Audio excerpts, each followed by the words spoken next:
Muita calma nessa hora, muita hora nessa calma. Eu sou o Felipe Barbosa, um escritor apaixonado por fantasia e por mitologia.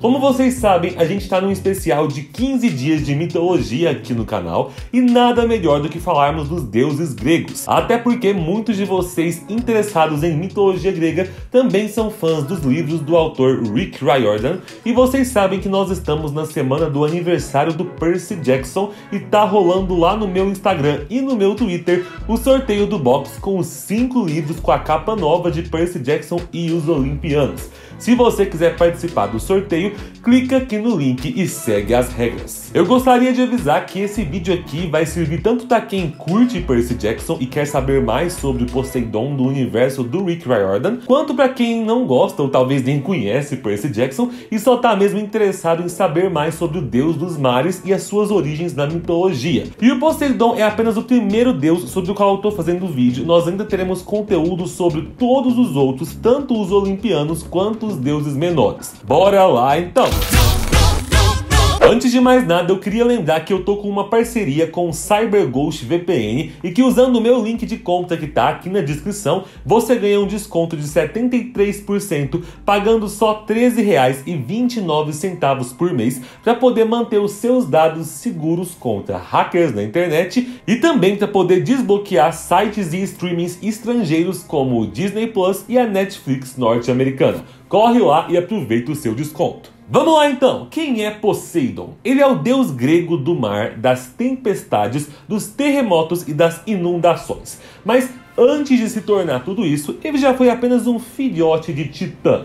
Filho do titã Cronos e da titã Reia, que além de marido e mulher, também eram irmãos. Sim, nojento, mas eu vou aproveitar o início dessa biografia, que começa com um caso de incesto, para já lembrar vocês aqui que entre as histórias dos deuses gregos, nós temos casos de incesto, adultério, estupro, canibalismo e violência extrema. E, embora de forma alguma a gente deva banalizar esses assuntos na nossa realidade do dia a dia, nessa série de vídeos sobre deuses e mitologia, vai ser necessário lembrar que no cotidiano dessas divindades, eles não têm alguns limites morais que nós temos em sociedade. Eles não se importam em se relacionar com parentes próximos, afinal, eles não têm DNA, nem escrúpulos, né? Então assim, era só pra eu dar esse aviso aqui mesmo, então eu não ter que ficar comentando de minuto em minuto nesses vídeos que a história dos deuses gregos é cheia de violência e putaria. Sem mais delongas, o Poseidon foi o 5º filho do Cronos e da Reia. Os 4 primeiros foram a Hestia, a Deméter, a Hera e o Hades. E o que foi que o papai Cronos fez com esses 4 filhinhos lindos mais o Poseidon quando eles nasceram? Como ele temia que um dos seus filhos no futuro tomasse o seu trono, já que eles eram deuses e logo quando eles crescessem eles seriam mais poderosos que os titãs, o Cronos então engoliu as 5 crianças uma a uma. O Poseidon passou então a sua infância sem ser digerido no estômago do seu pai, junto com as suas irmãs e o seu irmão mais velho. Tá vendo aí, ó? Nunca reclame das suas memórias de infância, porque você poderia ter as memórias do Poseidon que devia brincar de esconde-esconde aí com os irmãos dentro do estômago do pai. Foi então que a Reia deu à luz ao 6º filho do Cronos, porque assim, o Cronos ele engolia todos os filhos que nasciam, mas ele também não parava de fazer filho não. O 6º filho que nasceu foi Zeus, o irmão caçula do Poseidon. Só que aqui a mãe do Poseidon e dos outros irmãos já estava de saco cheio de ter os seus bebês devorados e enganou o marido, dando para ele uma pedra no lugar do bebê para ele comer. Reia então escondeu o bebê Zeus e permitiu que ele nascesse escondido em Creta. Anos mais tarde, o Zeus crescido se infiltrou com sucesso no palácio do seu pai durante uma noite de bebedeira que o Cronos estava tendo com seus irmãos titãs. Zeus então colocou secretamente uma bebida poderosa na taça do pai, que fez com que ele vomitasse todo o conteúdo que ele tinha engolido nos últimos anos. Então, Poseidon, Hades, Hera, Deméter e Hestia foram vomitados e conseguiram escapar com a ajuda do irmão caçula. Poseidon e seus irmãos foram levados por Zeus até a caverna onde ele se escondia e lá reencontraram sua mãe Reia. Os irmãos então aceitaram Zeus como o líder de todos eles e se uniram numa rebelião contra o reinado de Cronos. Acontece que o Poseidon virou para os irmãos e disse o seguinte: Então, gente, eu sei que nós somos deuses e tal, né? Mas papai e os irmãos deles são titãs, eles também são fortes. Nós passamos os últimos anos vivendo dentro de um estômago. Não é como se a gente tivesse muito treinamento de batalha. Eu acho que a gente precisa de um exército, de armas, coisa e tal. Eles então decidiram ir até o Tártaro e libertar os Ciclopes Anciões e os Centímanos, que eram tios deles, e que o Cronos mantinha lá trabalhando nas forjas há muito tempo. Presos, cercados por paredes de bronze e por um fosso de lava guardado por demônios, além de uma criatura gigante que era o monstro mais temível de todo o Tártaro, a infernal Campi. Passando despercebidos pela Campi e os seus demônios, os deuses conseguiram chegar até os Ciclopes Anciões e pediram que eles construíssem armas para que eles pudessem libertar eles. Os Ciclopes forjaram então 3 armas poderosas: o Raio Mestre, que foi concedido a Zeus, o Elmo das Trevas, que foi dado para Hades, e o poderoso Tridente, que foi dado a Poseidon. Munido então de sua nova arma, o Poseidon conseguiu quebrar as correntes e libertar os Ciclopes e os Centímanos, enquanto Zeus usava o seu raio para derrotar Campi. Hades então guiou a galera toda de volta lá para cima e juntos eles formaram um exército para lutar na chamada Guerra dos Titãs. Essa guerra durou 10 anos e começou com os titãs em vantagem, já que eles eram bem mais experientes em batalha. Mas ao passar dessa década, os deuses se tornaram extremamente habilidosos na arte da guerra e conseguiram vencer os titãs. Poseidon e seus irmãos, junto com os Cíclopes, derrubaram e acorrentaram Cronos e todos os titãs, enquanto os Centímanos obrigavam os titãs a se ajoelharem e se curvarem diante dos 3, que agora seriam chamados de os 3 grandes deuses: Zeus, Hades e Poseidon. E depois os titãs foram mandados para o Tártaro. A partir daí, o Monte Olimpo foi escolhido pelos deuses como sua morada oficial, e os Ciclopes Anciões construíram palácios magníficos para que eles vivessem lá. Poseidon se reuniu com seus irmãos Zeus e Hades, e os 3 concordaram em dividir o mundo entre eles. Assim, né? Concordaram meio forçadamente, porque o Hades sabia que ele tinha o direito de ficar com o mundo todo, porque ele era o irmão mais velho, herdeiro do Cronos. Mas ele acabou cedendo para a vontade dos irmãos, até porque o Zeus tinha passado a ser visto como o líder de todos os deuses. Hades recebeu então o subterrâneo e o mundo inferior, Zeus reivindicou o céu como seu domínio e Poseidon conquistou os mares. E a partir daqui, mesmo que o Poseidon aceitasse a maioria das ordens do irmão Zeus como deus dos deuses, ele sempre deixava claro em todas as vertentes dos mitos que ele não gostava de ser mandado pelo irmão, e era por isso inclusive que ele acabou indo buscar uma nova morada para ele no fundo do mar, para que ele não tivesse que aturar o irmão caçula mandão lá no Monte Olimpo. Foi inclusive a mãe deles, a Reia, que deu essa sugestão para o Poseidon, levando ele para viver com os Teuquines debaixo d'água, que era uma tribo de seres aquáticos bem fortes. Os Teuquines acolheram Poseidon no fundo do mar e passaram muito tempo educando ele e ensinando para ele todos os segredos e caminhos do oceano, e também mostrando para ele como atingir o nível máximo de poder e habilidade com seu tridente. Depois que Poseidon aprendeu tudo que ele podia com eles, ele construiu seu próprio palácio e logo fez com que os Ciclopes Anciões construíssem o seu reino Atlântida no fundo do mar Egeu. É importante lembrar aqui que existia um titã chamado Oceano que habitava os grandes volumes de água ao redor da Terra, mas ele não queria lutar e ele cedeu o espaço para que o Poseidon tivesse o seu domínio e se mudou lá para as partes mais profundas do oceano. Para que a galera lá da Terra não se esquecesse dele, para que ele fosse reconhecido como um deus importante entre os humanos, Poseidon decidiu mandar um presente para a humanidade e então, da espuma do mar, ele criou os cavalos e espalhou esses equinos aí pelo mundo todo, ganhando a partir daqui o título de Pai dos Cavalos. Agora então que ele já estava com título de Deus, com cavalo para dar e vender, terreno adquirido, imóvel no seu nome, palácio novinho em folha, Poseidon queria mais do que uma esposa. Ele começou a procurar uma noiva por aí, até que ele se encantou por uma bela Nereida, que são ninfas da água, para quem não sabe, chamada Anfitrite. Só que essa Anfitrite olhou para o Poseidon e disse, não, obrigada, e cascou fora dali. Como o Poseidon não tinha maturidade para aceitar que levou fora, ele ficou extremamente deprimido unido, fazendo com que os mares ficassem agitados e as criaturas do mar, como as baleias, as lulas gigantes, ficassem extremamente agitadas e irritadas. O Poseidon precisou então contar com a ajuda do seu tenente e amigo próximo Delfim, que era o deus dos golfinhos, que era um golfinho, exatamente. O Delfim foi atrás da Anfitrite e conseguiu persuadir e convencer ela a se casar com o Poseidon. Que chantagem barata ele usou para fazer isso? A gente não sabe. A questão é que Poseidon ficou extremamente feliz e radiante depois do seu casamento e agradeceu muito ao seu amigo tenente Delfim, criando em homenagem a ele uma constelação nos céus.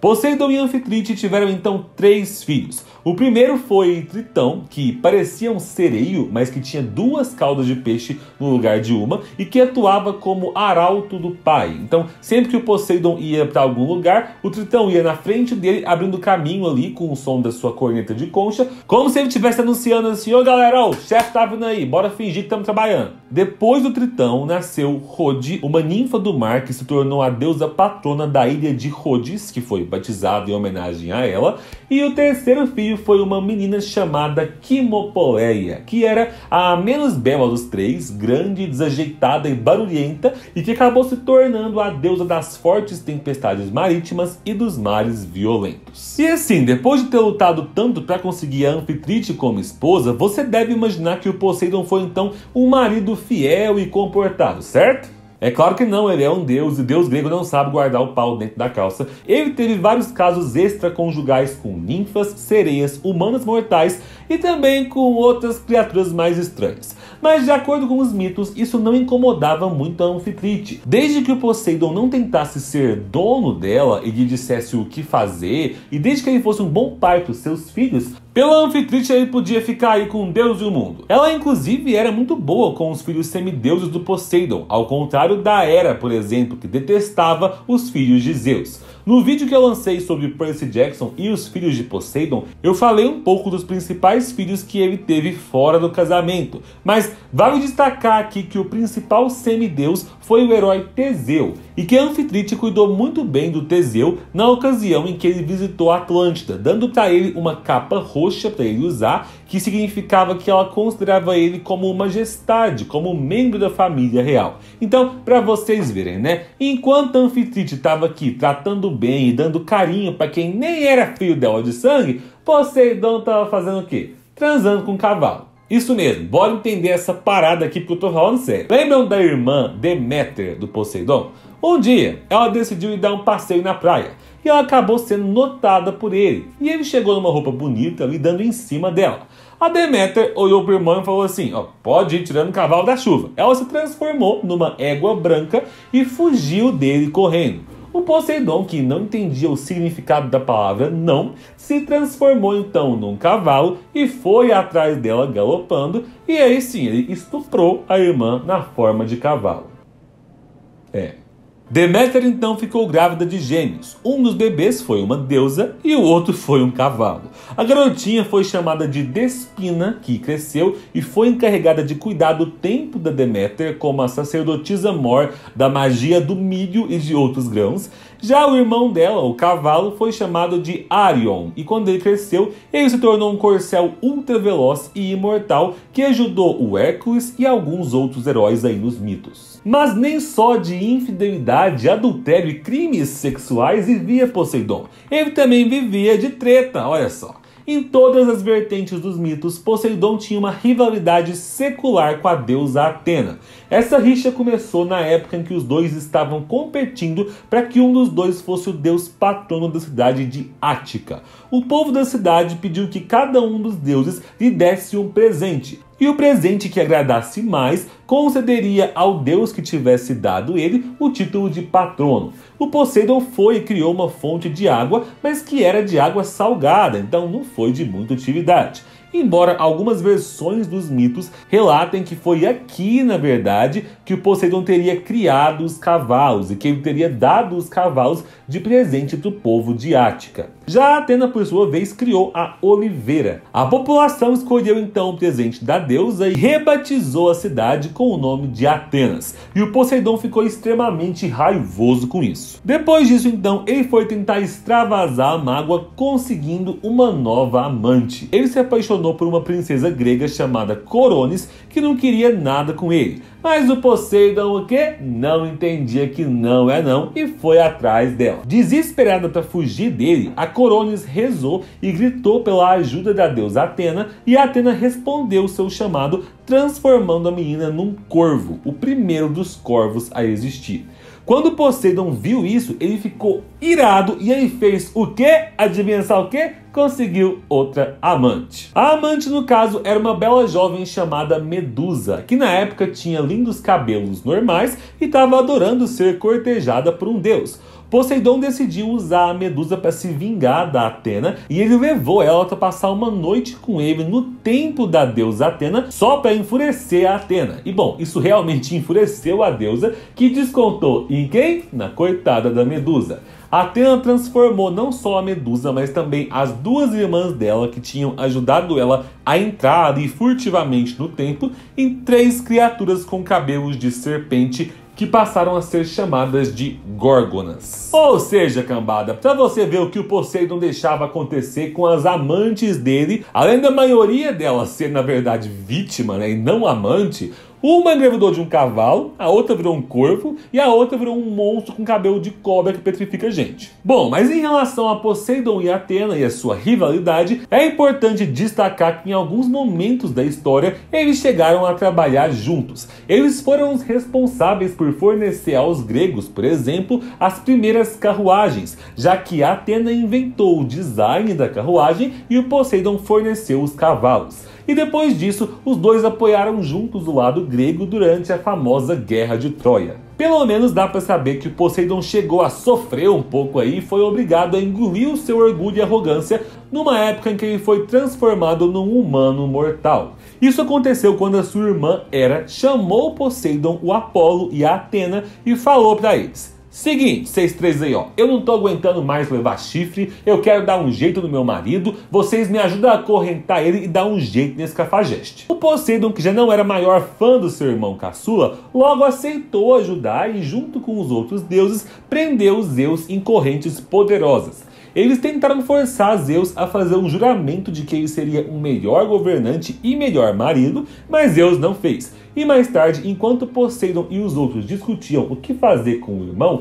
Zeus foi libertado por uma Nereida, ou seja, olha só pra você ver, uma ninfa da água traiu o deus dos mares e libertou o deus dos deuses. Ô, vira casaca! Zeus obviamente ficou furioso e obrigou Poseidon e Apolo a uma punição terrível. Os dois foram transformados em humanos e obrigados a servir como escravos ao rei de Troia. Poseidon perdeu todos os seus poderes e teve que construir muros enormes ao redor de toda a cidade de Troia com as próprias mãos. Mas depois de cumprida sua pena, ele voltou para o Olimpo, Zeus devolveu os poderes dele e aí ele ainda se vingou do rei de Troia, afundando vários navios troianos e apoiando os gregos na guerra. Ou seja, o que aprendeu durante a sua pena como escravo? Porcaria nenhuma. É muito importante lembrar que, assim como todos os deuses gregos, Poseidon tem a sua contraparte romana, ou seja, ele tinha um nome e uma forma específica com os quais os romanos se referiam a ele para cultuar o deus dos mares. Essa forma era do deus Netuno. Quando assumia a forma de Netuno, Poseidon mudava algumas de suas características. Ele era menos impulsivo, menos sentimental e raivoso do que ele era na Grécia,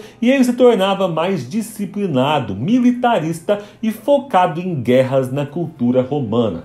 Isso é porque os romanos não eram marinheiros como os gregos, né? Então, enquanto os gregos davam destaque para esse fato dele ser um deus muito impulsivo, simbolizando aí a raiva e a inconstância do oceano, já os romanos associavam Netuno mais aos cavalos e aos rios e lagos de água doce. Mas como os romanos tinham medo do mar, já que eles não navegavam por ele, eles tinham um medo terrível do deus Netuno, respeitando ele e fazendo oferendas para que ele nunca os punisse aí com possíveis terremotos. Como os romanos acreditavam que Netuno era também deus da água doce, eles oravam para ele para fornecer água para suas plantações. Na Itália antiga, os fazendeiros homenageavam Netuno com um festival no mês de julho, quando as secas frequentes destruíam os campos de plantações. Como Netuno também era patrono dos cavalos, ele tinha vários templos aí que foram construídos em homenagem a ele, assim como pistas de corrida de cavalos, tendo sido as mais famosas construídas no Circo Flamínio, que era uma grande área circular da Roma antiga, onde se realizavam os chamados Jogos Taurianos,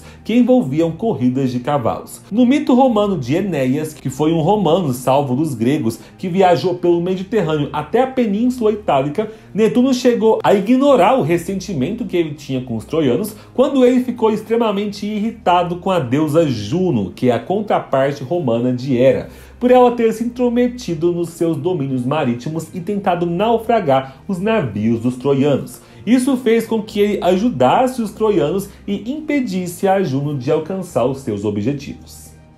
Sendo essa figura tão simbólica representando os mares para tantas civilizações ao longo dos séculos, Poseidon Netuno acabou ganhando várias adaptações e versões em lendas, livros, filmes e obras da cultura pop.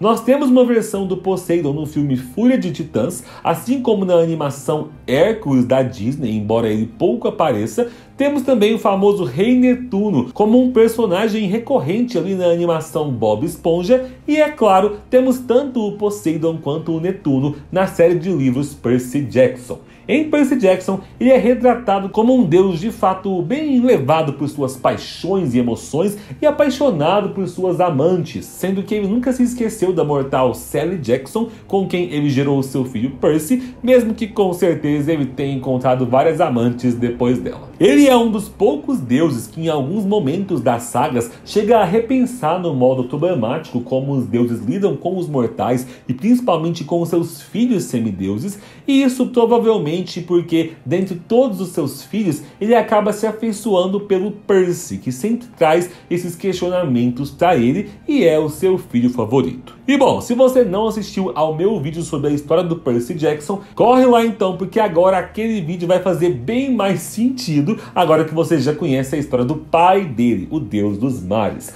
E se já assistiu os dois vídeos, se inscreve aqui no canal e fica no aguardo, pois nós ainda teremos um vídeo para cada deus grego-romano e também para os seus filhos. É isso aí, muito obrigado pela companhia, um beijo e tchau!